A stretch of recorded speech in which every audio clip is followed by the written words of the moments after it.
Hi, let me introduce what we have at the moment. Okay, here is our launchpad, here is our speedlight, here is our console. Once we reset our launchpad, we can have results. We are communicating from the launchpad to console.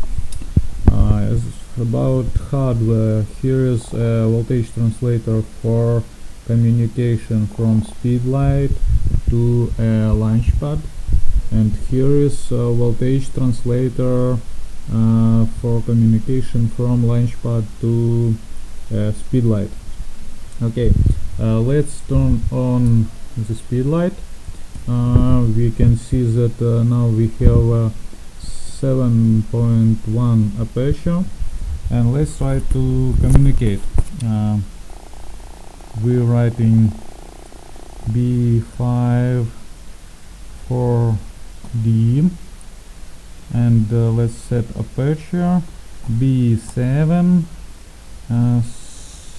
30, okay, 38, and now we can see that we have aperture 8.0.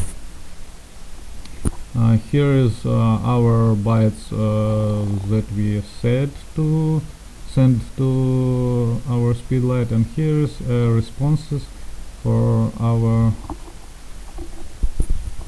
bytes. That's all.